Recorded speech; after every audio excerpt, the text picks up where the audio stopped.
আসসালামু আলাইকুম। ওয়ালাইকুম আসসালাম। ভালো আছো মা? হ্যাঁ ভালো আছি। নমস্কার বলবো, আমি সবসময় ভালো থাকি। তারপর আমার জিজ্ঞেস করতে হয় না, মানুষের তো একটা ভালো থাকা খারাপ থাকা থাকে। আমি তোমাকে একটা কথা কিন্তু কথা থানা, আসল কথাটা তোমাকে বলি, কথাটা শোনো। হ্যাঁ। কথা হচ্ছে, তোমাকে আজকে একটা কথা বলবো যে তোমার সুখ, সুখটা কি জিনিস, হ্যাঁ, সুখটা কিরকম হয়, মানুষের সুখ কিরকম হয়, মানে এক এক রকম মানুষের মানে সুখটা দেখবা যে ভিন্ন ভিন্ন, প্রত্যেকেরই সুখ ভিন্ন ভিন্ন, আলাদা আলাদা। আমি তোমাকে কয়েকটা উদাহরণ দিই। ওরা আমার মানে কাস্টমার আর কি, খুব ধনী কাস্টমার, অনেক ধনী। অনেক ধনী কাস্টমার বলতে আমি তোমাকে বলি, টাকা পয়সা বেশি আছে আর কি। তো ওরা আমার কাস্টমার হয়েছে তোমার এই ধরো 2016, 17, 18 দিকে কাস্টমার। এরকম ধরো 20 থেকে 30 জনের মতো আমার কাস্টমার আছে, ঠিক আছে? 20 থেকে 30 জনের মতো কাস্টমার আমার আছে। তোরা একজনের কথা তোমাকে বলতেছি নর্মালি, হ্যাঁ।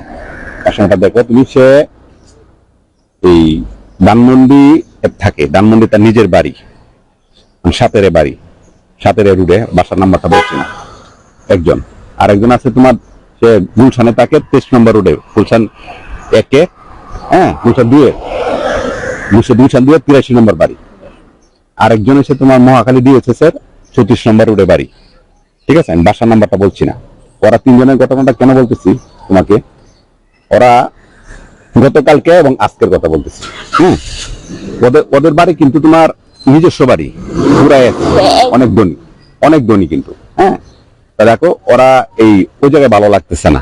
কোন জায়গায়? মনে করো ধানমন্ডি সাতেরে যে আছে, তার ভালো লাগতেছে না বাড়িতে, ওই বাড়িতে তার থাকতে ভালো লাগতেছে না, ধানমন্ডি তার সাতেরে তার ভালো লাগতেছে না। অনেকের কিন্তু স্বপ্ন ধানমন্ডি দেওয়া, ঠিক আছে? সে কিন্তু কি করবে, সে গুলশান চলে যাবে। তা আমার যে কি, আমি যেভাবে সে কাস্টমার হয়েছে, সে তার জিনিসগুলো আমার শিফট করে দিতে হবে ওইখানে তাকে আমার এই জিনিসটা শিফট কাটাই দিতে হবে এখানে, ঠিক আছে? দিল গুলশানে, তা শিফট করে দিলাম।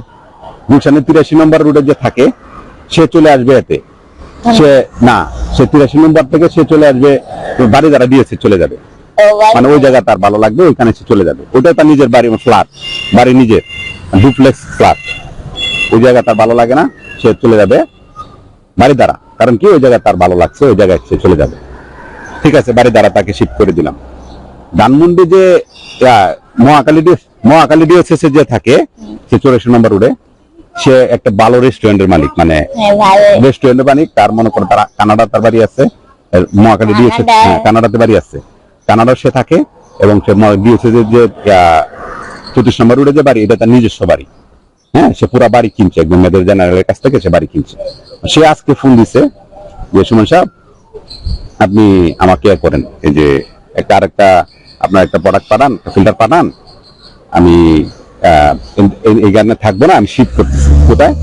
আমি গুলশানে চলে যাচ্ছি, হ্যাঁ। এই যে মহাখালী ডিএসএস তার ভালো লাগতেছে না। তোমার ঘটনাটা বুঝো, অনেকেরই কিন্তু স্বপ্ন ডিএসএস এ টাকা, অনেকেরই স্বপ্ন ধানমন্ডি টাকা, অনেকেরই স্বপ্ন গুলশানে টাকা। একজন গুলশান ছেড়ে বাড়ি দাঁড়া যাচ্ছে, একজন ধানমন্ডি ছেড়ে গুলশানে যাচ্ছে, একজন মহাখালী ছেড়ে একজনে গুলশান যাচ্ছে, হ্যাঁ। আরেকজনে ফোন দিয়েছে, সে এতে ছিল, এই যে 11 নম্বর, মিরপুর 11 নম্বর ছিল, সে মিরপুর ডিএসএস আসবে, তারটা ঠিক আছে, সে অবস্থা ছিল, ভালো অবস্থায় আসবে।